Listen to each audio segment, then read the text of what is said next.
60 రోజుల్లో మీతో ఇంగ్లీష్ అద్భుతంగా మాట్లాడిస్తాం. వెంటనే కాల్ చేసి జాయిన్ అవ్వండి. నమస్తే, వెల్కమ్ టు సుమన్ టీవీ. ప్రస్తుతం మనతో పాటు మోటివేషనల్ స్పీకర్ రాజేష్ గారు ఉన్నారు. వీరితో ఈరోజు కొన్ని విషయాల గురించి మనం డిస్కస్ చేద్దాం. హలో అండి, నమస్తే. నమస్తే మేడం. మనకి ప్రతి వ్యక్తిలో లైక్ రిలేషన్షిప్స్, ఫ్రెండ్స్ అయినా లేదంటే కపుల్ ఎవరైనా కానీ ప్రేమ ఇంపార్టెంట్. లైక్ ఒకరికొకరి ఇష్టమో లేదంటే ప్రేమ అనేది ఇంపార్టెంట్. ఈ ప్రేమ విషయానికి ఎప్పుడైతే కపుల్స్లోకి వచ్చేస్తుందో అది డిఫరెంట్ వేరియేషన్స్లో వెళ్ళిపోతుంది. అంటే ప్రేమ అంటే ఇదే. ఇప్పుడు చూసుకుంటే కొంతమంది ఓన్లీ వ్యాలంటైన్స్ డేకి ప్రేమ వ్యక్తపరుచుకొని ఆ డేకో అదొక పర్టికులర్ డే పెట్టుకొని ఆ రోజు ప్రేమ వ్యక్తపరుచుకుంటే సరిపోతుందా? లేదంటే ప్రేమ అంటే లైక్ కొంతమంది అంటారు లైఫ్ లాంగ్ ఉండాలి, లేదంటే మనిషి దూరంగా ఉన్నా కానీ హార్ట్లో ఉండాలి, ఇలాంటివి చాలా వస్తుంటాయి. సో అలాంటి టైంలో ఈ డే ఒకటి పెట్టుకొని సెలబ్రేట్ చేసుకొని ఈ డే తోటి ముగిచ్చేసుకుంటే సరిపోతుందని అంటారా? మీ ఉద్దేశంలో మీరు ఏం చెప్తారు? అసలు ప్రేమ అనేది అనంతమైనది, లిమిట్ అంటే లిమిట్స్ లేనిది. ఈ రోజుల్లో లవ్ అంటే లైక్ ఫెయిల్యూర్స్ ఇవన్నీ ఎందుకు వస్తున్నాయి అంటే లిమిటేషన్ వల్లనే, లిమిట్స్ పెట్టడం వల్లనే. అంటే ప్రేమ అనేది పరిధి లేనిది. అమ్మాయి అబ్బాయి కావచ్చు, అమ్మ నాన్న కావచ్చు, మనం ఈ దేశాన్ని ప్రేమించడం కావచ్చు. సో ఫస్ట్ మనల్ని మనం ప్రేమించుకుంటే అవతల వాళ్ళ ప్రేమ మనకు అర్థమవుతుంది. ఈ రోజుల్లో ఒక అబ్బాయి అమ్మాయిని లవ్ చేయాలి, అమ్మాయి అబ్బాయిని లవ్ చేయాలి, వ్యాలంటైన్స్ డే వస్తుంది, మనం ఇలా చేయాలి అలా చేయాలి అది ఇది అని అనుకుంటారు. నిజానికి ఒక్క రోజు అని కాదు, ఎలాంటిదైనా సరే లవ్ అనేది నాట్ ఫర్ వన్ డే. ఒక రోజు ప్రేమిస్తే అయిపోతుంది అంటే లైక్ జాబ్ చేసినట్టు నెల జాబ్ చేస్తే సాలరీ వస్తుంది. ఫుడ్ అనేది లైక్ మనం డైలీ ఫుడ్ తింటాం, ఒక రోజు తింటే అయిపోద్దా? కాదు. మనం బతకడానికి డైలీ ఫుడ్ ఎలా తీసుకుంటున్నాం, పూటకి జీవించడానికి కూడా ప్రేమ అలాంటిది. మన చుట్టూ ఉండే అన్నిట్లను ప్రేమించాలి. ఈ రోజుల్లో ఎందుకు చాలా మందికి స్ట్రెస్ ఇవన్నీ వస్తున్నాయి అంటే వాళ్ళ అమ్మాయిని తప్ప వేరే వాళ్ళని ప్రేమించట్లేదు, అబ్బాయిని తప్ప వేరే వాళ్ళని ప్రేమించట్లేదు. చుట్టూ ఉండే సర్కిల్ని కూడా మనం ప్రేమిస్తే, సమాజాన్ని ప్రేమించాలి, మన అమ్మ నాన్నని ప్రేమించాలి, మన చుట్టూ ఉండే అన్నిటికంటే ముందు ఫస్ట్ మనల్ని మనం ప్రేమించాలి. నేను ఏమైనా పోయినా పర్లేదు, అవతల వాళ్ళే బాగుండాలి, నా లవరే బాగుండాలి అనుకున్నప్పుడు ఖచ్చితంగా క్రాషెస్ వస్తాయి, ఫెయిల్ అయిపోతాం. ఎందుకంటే ఫస్ట్ మనం మనలా ఉన్నప్పుడు తను లవ్ చేసింది, నువ్వు నేను ఇట్లా మర్చిపోయి ఆమెను మాత్రమే మంచిగా చూసుకోవాలన్నప్పుడు నేను రిజెక్ట్ చేస్తాను ఆటోమేటిక్గా, అమ్మాయి కావచ్చు అబ్బాయి కావచ్చు. ఫస్ట్ మనల్ని మనం ప్రేమించుకోవాలి, ఆ తర్వాత మన చుట్టూ ఉండే వాళ్ళని ప్రేమించాలి. February 14 ఒక రోజే అని కాదు, ప్రతిరోజు ప్రేమించాలి, ప్రతి ఒక్కరిని ప్రేమించాలి.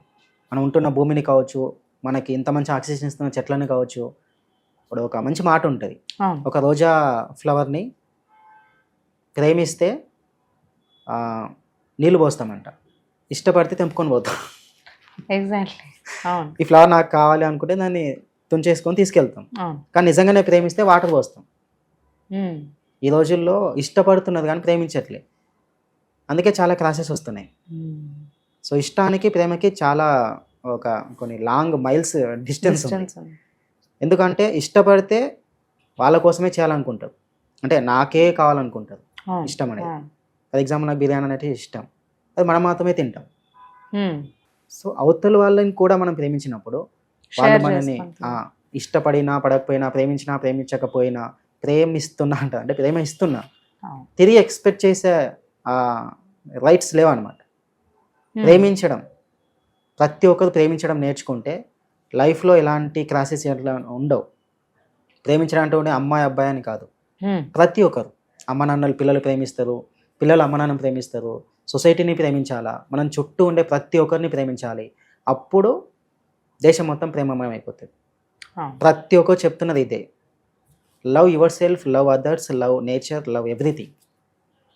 February 14 అంటే నేను ఓన్లీ అమ్మాయికి ఈరోజు ప్రపోజ్ చేస్తే అయిపోతుంది, అబ్బాయికి ఈరోజు ప్రపోజ్ చేస్తే అయిపోతుంది అమ్మాయి, ఇట్లా అనుకోవడం కాదు. లైఫ్ అనేది, లైఫ్లో లవ్ అనేది ఇట్స్ అల్టిమేట్. అన్నిటికంటే బెస్ట్గా మనల్ని మనం ఎప్పుడైతే ఇష్టపడతామో అవతల వాళ్ళని ఆటోమేటిక్గా ఇష్టపడతాం. ఆ ఇష్టపడే క్రమంలో చాలా క్రాషెస్ వస్తూ ఉంటాయి, వాటిని అధిగమించి. ఎందుకంటే ప్రేమ అనేది ఎక్స్పెక్టేషన్స్ లేనిది. ఈ రోజుల్లో ఎక్స్పెక్టేషన్స్ చేసి ఏడుస్తున్నారు చాలా మంది. అవును, ఎక్స్పెక్టేషన్స్ లేని అంటున్నారు కానీ ఎక్స్పెక్ట్ చేస్తూనే ఉంటారు. ఖచ్చితంగా ఎక్స్పెక్ట్ చేస్తారు కాబట్టినే ఏడుస్తారు. ఒక మూవీలో, పవన్ కళ్యాణ్ సార్ మూవీలో ఒక మంచి డైలాగ్ ఉంటుంది, నిజంగా నేను ఒక అమ్మాయిని ప్రేమిస్తే స్వేచ్ఛగా వదిలేయాలి, లేదా నిజంగా నేను ఒక అబ్బాయిని ప్రేమిస్తే స్వేచ్ఛగా వదిలేయాలి. మళ్ళీ తిరిగి వస్తుంది. తను ఆర్టిస్ట్గా ఒకటి వేస్తాడనమాట. అవును అవును అవును. ఒక పక్షిని నిజంగా నువ్వు ప్రేమిస్తే, ఒక చిలుకని కానీ పక్షిని నిజంగానే నువ్వు ప్రేమిస్తే దాన్ని మంచి పంచదంగోని పెట్టడం కాదు, నిజంగానే పక్షిని ప్రేమిస్తే పంచదంగోని పెట్టడం కాదు, దాన్ని కరెక్ట్ ఫీడ్ చేసి కరెక్ట్ దాన్ని లవ్ చేస్తే నువ్వు గింజలు పెడితే అది ఎక్కడ తిరిగినా దగ్గరికి వస్తుంది. స్వేచ్ఛ గాలిలో వదిలేస్తే నిన్ను నిజంగానే ఆ పక్షి ప్రేమిస్తే తిరిగి ఎక్కడున్నా నిన్ను వెతుక్కుంటూ వస్తుంది అని ఒక మంచి ఆర్టిస్ట్ చేసి పెడతాడు. ఇది కడ ప్రేమ అంటే. ఎలాంటి లిమిట్స్ పెట్టకుండా, ఎలాంటి పంజరాలు ఇట్లాంటివి పెట్టకుండా ఉంటే అప్పుడు వాళ్ళలోపు ఇట్లా నిజమైన ప్రేమ పుడుతుంది. నిజమైన ప్రేమకి అంతం ఉండదు. ఈ తాత్కాలికమైన ప్రేమని ఏదో డబ్బు చూసి అందం చూసి ఇట్లాంటివి వచ్చేది వెళ్ళిపోతూ ఉంటాయి. ఎప్పుడైతే స్వేచ్ఛ ఎక్కువగా ఉంటుందో అది స్వచ్ఛమైన ప్రేమ. స్వేచ్ఛ ఇచ్చేది స్వచ్ఛమైన ప్రేమ. పరిమితులు పెడుతున్నావు అంటే పరిమితమైన ప్రేమ, కండిషన్స్ పెడుతున్నావు అంటే కండిషన్డ్. అంటే లవ్ అనేది అన్కండిషనల్. రోజులో చాలా మంది ఫెయిల్యూర్స్ ఎందుకు అవుతున్నారు? లవ్ అఫేర్ అయిపోయింది, ఇట్లా అయిపోయింది, ఎన్ని బ్రేకప్స్ వింటున్నాం. లవ్ పేరుతో పొసెసివ్నెస్ ఎక్కువ ఉండి కూడా చంపేయడం ఇలాంటివి కూడా చాలా జరుగుతున్నాయి. చాలా ఇప్పుడు రీసెంట్ గా అది కూడా లవ్. అది ఎలా లవ్ అవుతుంది అసలు? పైశాచికత్వం, అది క్రూరత్వం అయితే అది. ఎస్, ఈ రోజుల్లో అంటే కండిషన్స్ పెట్టినావంటే దట్స్ నాట్ లవ్. లవ్ అనే గీతతోని నువ్వు కండిషన్స్ పెట్టేసి నువ్వు ఇలాగే ఉండాలి అలాగే ఉండాలని పెడుతున్నావు అంటే ఇట్స్ నాట్ లవ్. ఎప్పుడైతే ప్యూర్ లవ్గా చేస్తావు, స్వచ్ఛమైన ప్రేమ ఎక్కడైతే ఉంటుందో వాళ్ళు కండిషన్ పెట్టాల్సిన అవసరం లేదు. వీళ్ళు ఏదైతే అనుకుంటున్నారో వాళ్ళు అలాగే ఉంటారు. ఫర్ ఎగ్జాంపుల్, అదే నేను ప్రేమించిన వ్యక్తికి నేను ఇలా చేయడం ఇష్టం లేదు, నేను అలాగే ఉందాం వాళ్ళే అనుకుంటారు ఆటోమేటిక్గా. మనం పెట్టాల్సిన అవసరం లేదు, ఇలా చేయి అలా చేయి అట్లా ఉండి ఇట్లా ఉండని. ఆటోమేటిక్గా వాళ్ళు అర్థం చేసుకుంటారు. ఇఫ్ యూ లవ్ హానెస్టీ, నీ ప్రేమ నిజమైనది అయితే, నీ ప్రేమ కరెక్ట్ అవతల స్వేచ్ఛ కోరేదైతే, నిజాన్ని చెప్పాలంటే నిజంగా ప్రేమించే వాళ్ళు ప్రేమిస్తూనే ఉంటారు. వాళ్ళు తిట్టినా కొట్టినా ఏం చేసినా వాళ్ళు ఎలా అన్నా వాళ్ళు ప్రేమిస్తూనే ఉంటారు. వీళ్ళ ప్రేమ అర్థం చేసుకున్నప్పుడు వాళ్ళ లైఫ్లో వీళ్ళు ఉంటారు, వీళ్ళ లైఫ్లో వాళ్ళు ఉంటారు. ఎప్పుడైతే కండిషన్స్ వస్తూ ఉంటాయో ఆ ప్రేమ అనేది కట్ అయిపోతూ ఉంటుంది. ఏంది ఇన్ని రోజులు నేను స్వేచ్ఛగా ఉన్నా, హ్యాపీగా ఉన్నా, ఈ రోజు వచ్చి ఏం ప్రపోజ్ చేసి నువ్వు ఇట్లా ఉండి అట్లా ఉండి ఇట్లా అది ఇది అంటున్నారు. ఇది బ్రేకప్ అవుతుంది.